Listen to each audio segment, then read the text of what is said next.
Hello, welcome back to my channel. It's me, Steven. Today is December 10th, which I'm saying mostly to remind myself that bidding starts today for our January schedule. So I can either start bidding during our short sit in Fort Lauderdale, or at least to remind myself to bid for a minimum number of lines tonight when I'm in Philadelphia.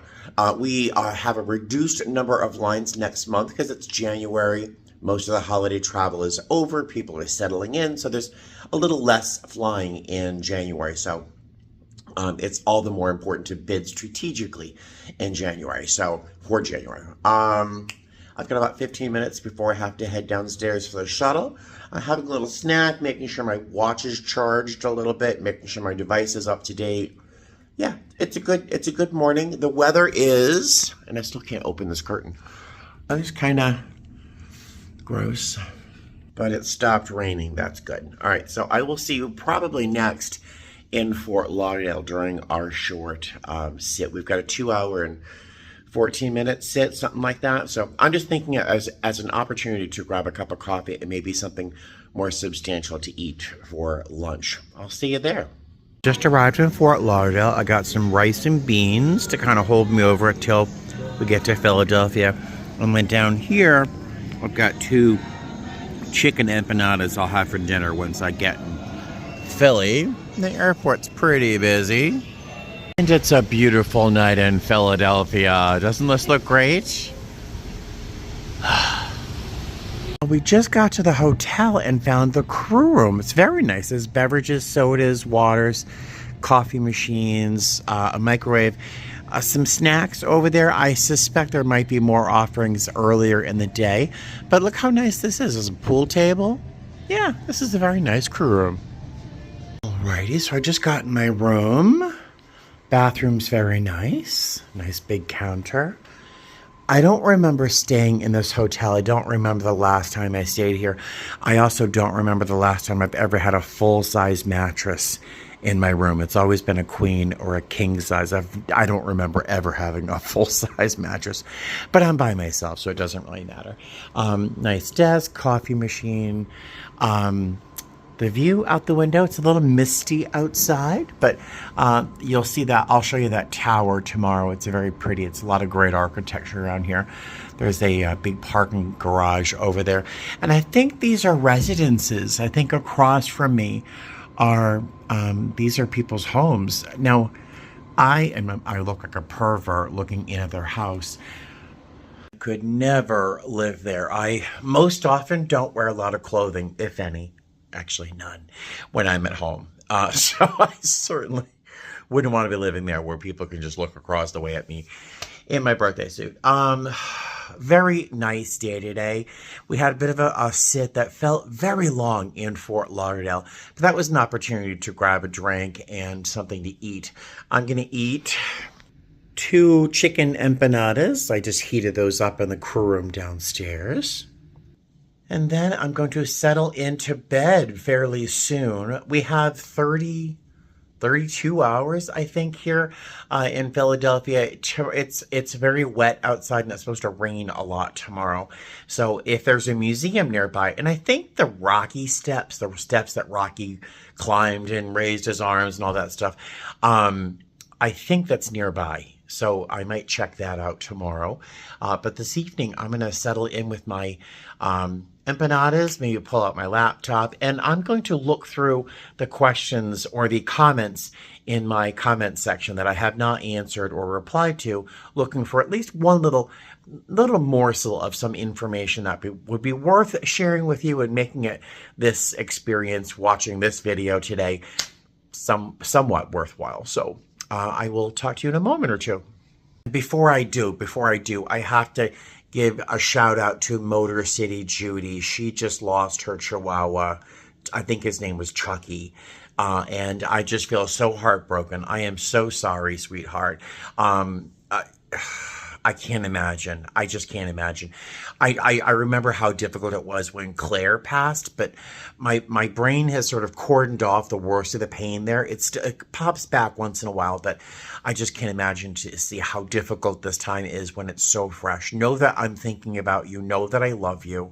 and I wish you peace as much as you can get with the loss of your poor little baby. So know that I'm thinking about you. And yeah, guys, if you have any good well wishes, send them to Judy. All right, I'll talk to you later. All right, remember the bathroom? Yeah, it's a nice bathroom, nice vanity. I found the second bed. I found the other bed. I'm kidding. I'm kidding. So I changed rooms. The room I was in had a full-size bed. Now I have two. But the full-size bed, if you didn't notice, it had a connecting door on the right-hand side of the bed. And whoever was in that room was making an enormous amount of noise. And I was getting really frustrated. But so this room is much, much larger. I'm not going to use the second bed, but it's nice to have it there. The view outside is... Hey guys, hi. This room is so much better. It's so much more quiet. Let me see if I can prop you up in a spot where I can talk to you a little more easily. So much better. Hey guys, how are you? All right, so I chose 3 questions from my comment section that I have not answered in the past. I'm not sure why I haven't answered these questions before, but asked, how did I figure out the best lines to bid for and which I would be most likely to be awarded, which reminds me to bid tomorrow. I can't do it tonight. I'm too tired. I think when I first got a line, I would fantasy bid. I would bid for the trips that I really, really wanted, which were, of course, high credit trips with lots and lots of days off. So I could pick up trips on my days off. So those, I never got them. What I did get were low credit 4-day trips, and I had to work like 6 of them a month to be able to get just minimum hours, and it was just horrible. But I just kept plugging away, trying to bid for these trips that I really, really wanted, and eventually I started to get senior enough where I would get what I wanted. So it's not a matter of, well, that's a lie. There is a strategy for me. There is a strategy. So I know that at my seniority, there are still at least 200 people above me in base, at least right now, 250 people. Those super senior people who still like to work a lot are going to go for those super high credit trips where there's only maybe 3 trips in the entire month. So that gives them lots of time off to either enjoy or pick up more trips. But the credit that they get off those lines are still very, very high. So the super, super senior usually get those lines. I still bid for them occasionally, but I'm probably not going to get them. So I kind of bid for the next kind of thing down is reasonably paid trips, like reasonable credit trips, 4 days with 18 hours. Sometimes I'll get a 3-day with maybe 15 hours. With a long layover, because that's one of my goals on my trips is to have a nice long layover in a place I want to see or a place I want to experience. And I don't want to work internationals because I just am lazy and I hate going through customs, and I don't want to work 4 or 5 legs in a day. So that pretty much streamlines the bids I usually go for. And I've become fairly senior, moderately senior in my base, so I usually get my first or second choice. So the strategy has been aiming for high credit with lots of days off and keep plugging away at it. Eventually, you get senior enough that you start to get what you want. And now I usually get my first choice. I don't mind working 4-day trips because that usually means a fair amount of per diem. We get paid $2.90 something cents an hour when we're away from base, from the time we check in to the time we block in. So a longer trip, like a 4-day trip, is worth more money to me because per diem really does add up than a shorter trip. And I don't want to have to work 6 trips, 7 trips. So I'd rather work maybe 4 trips. So that's the sort of strategy I practice when bidding. Daniel asks, do I still like my job as much as I did when I started? Yes, and I don't mean to hesitate. I really shouldn't have hesitated. Yes, I mean, I love my job. I love my job probably more now than when I first started, mostly because I know how to do the job and I know that I'm really good at it. Not to toot my own horn. I'm a good flight attendant. I'm a really good flight attendant. This trip and the last trip, I just heard so many people as they're leaving the plane saying, thank you so much. Thank you for such a great trip. Are you the funny one on the PA system? I loved you. This gentleman today who is sitting up in row one, he thanked me for being personable and funny and having some stories and little one-liners and things because he came on board very anxious. He's an anxious flyer, and I helped put him at ease. And so I'm just better at my job than I was when I first started. And because of that, I like it all the more. There are frustrations that have not gone away, oddly enough, that almost seem worse. And they're little tiny things, mostly because my job is so simple. The little irritations just seem so much larger. The fact that people still can't learn how to open or close or lock a lavatory door, that people still in the 21st century will pee in a public urine, like toilet, and not flush it, and put trash on the floor and not figure out how to, it still blows my mind. It almost is more irritating now after so many years than it was when I first started. It's just, oh my God, it still irritates the heck out of me.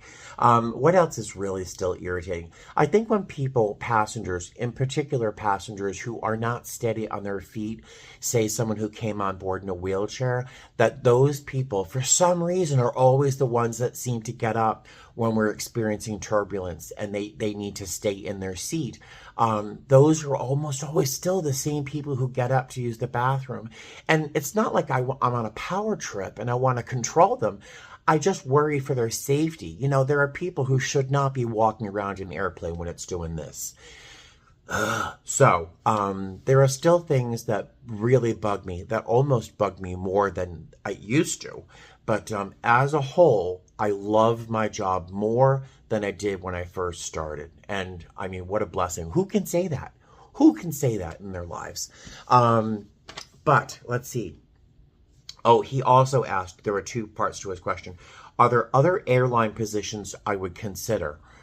So I would consider going into training. I would consider going into in-flight training with my airline if we ever recoup to the situation in a position where we can do that again. Or if anything catastrophic happened and I had to move to another airline, I would consider being a flight attendant, of course, but also maybe looking into in-flight instruction. I would really, really enjoy that. I think I would really enjoy that. I would love it, actually. I would love to be the instructor that I had when I went to training. I had two and a half. Two of the best in-flight instructors I could ever have possibly wished for, John and Deb. They were a married couple, and they were just the most loving, caring, supportive people. I've really, honestly, they're in the top 10 of the people I've ever met, and I would love to be the instructor that they were for me. I'm getting kind of emotional thinking about them. They were so good. I think they're still flying with us. I think they're back to flying though. And I think it's Shermit 391. I'm sorry, I can't say that. What's my favorite genre of music? That's really impossible to say. It's hard to peg my favorite genre. So my favorite artists of all time: Depeche Mode, in particular, the Violator album, anything Joni Mitchell, but in particular, Court and Spark, her album, Court and Spark, and Sarah, hold on, what's her name? I don't know why I couldn't think of it. Sarah Bareilles. I love Sarah Bareilles. Imogen Heap. Imogen Heap, if you don't know her music, it's unbelievable. Every sound you hear is her. It's like crazy. It's mind-blowing. What else is my favorite music? Crosby, Stills, Nash and Young. In particular, the So Far album is one of my favorites. I still love Madonna, but in particular, her album Music. I think that's mostly because I have such fond memories of actually attending a concert that she threw for exactly 2,000 people, and I was able to go. But that was really amazing. Who else do I absolutely love? Oh, wait, let me try and find the artist's name. Hold on one sec. Got this woman's name. She's probably still only in her mid 30s, early 30s, but her name is Liz Wright. Wright, I think it is. Her name is Liz Wright, and her voice is absolutely glorious. It's silky and smooth, and it sounds like she has 10,000 years of experience in her soul, but she's so young. She's such a beautiful artist. Liz Wright. I absolutely adore her. And Robin with a Y. I just love Robin. But yeah, I don't have a favorite genre, but I have artists that I've been listening to for 40 years. I rarely listen to new music. I couldn't tell you what anybody who's relatively new. I know Taylor Swift, kinda. I know some of the Ariana Grande songs, but that's it. I listen to music like the Eagles. So yeah. And he also asked Sher Schmidt, 391 also asked my go-to cologne. No one's ever asked me what kind of fragrance I wear. I love Cartier fragrances. They're so sophisticated and they're so masculine. Pasha is one of my favorites. Santos is absolutely, my mouth is watering. Oh, so Pasha, Santos are probably two of my favorite Cartier fragrances. If you're talking about Creed fragrances, they're terribly expensive. They're horribly expensive. But Green Irish Tweed, I'm a Green Irish Tweed boy. I love it. What else do I love? Anything Tom Ford. I love Tom Ford. Oud, any of his oud fragrances are delicious. But what I'm wearing now, and I found these at Goodwill. No shock to anybody. I found these at Goodwill. They were they're little minis. They're probably, I don't know, 20 milliliters a piece. But they were $5 a piece, and I bought maybe 10 of them in different fragrances. But this company is called Aqua something Elba. Let's see if I can get that. Ooh, they always do this. This line right here, Aqua Elba. I can throw this on at any minute, and it's very light, very fresh. I don't know if you can smell it a half hour later, but I absolutely just love these fragrances. I probably have 6 or 8 of them. I even wear the women's ones. They're very nice. Oh, speaking of, 2 fragrances that I adore that are actually technically ladies fragrances. I love Chanel number 5. I would completely wear Chanel number 5. I think when it dries down, the aldehydes, that I just think it smells more masculine than it does feminine. But I love Chanel number 5, and I also love Shalimar by Guerlain. I think Shalimar is absolutely gorgeous. Acqua di Parma, if anyone knows Acqua di Parma, but they're parfum, not the eau de cologne or anything, just like the more concentrated version. Acqua di Parma, classic. The yellow packaging, absolute classic. Acqua di Parma actually reminds me a little bit of this, obviously much more citrus than you would find in this line here, but blah, blah, blah. Who knew I would get my nipples hard over, I shouldn't have said that, over fragrances, but I love fragrance. My mouth is watering. I keep talking. I need to go to bed. I spent a couple years working at Neiman Marcus, and I ended up in the men's fragrances section. I ended up sort of managing the men's fragrances, and I just loved all of it. Oh my God, Bulgari. Bulgari is absolutely, some people will say Bulgari, but it's more Bulgari. The Extreme in the sort of pale green, the pale olive green packaging. It smells like fresh dry cleaning. It's so crisp. It's based on Darjeeling tea, of all things. And it smells like dry cleaning. It just smells like richness and fine linen, and it just, oh, it's so nice. But yeah, I'm sorry. I'm waxing poetic erotically about fragrances. So let me stop. I am going to let you go. I'm going to go to bed, and I will see you tomorrow. All right? Fly safe. Bye. Let me give myself a little more spritz if I can get this open.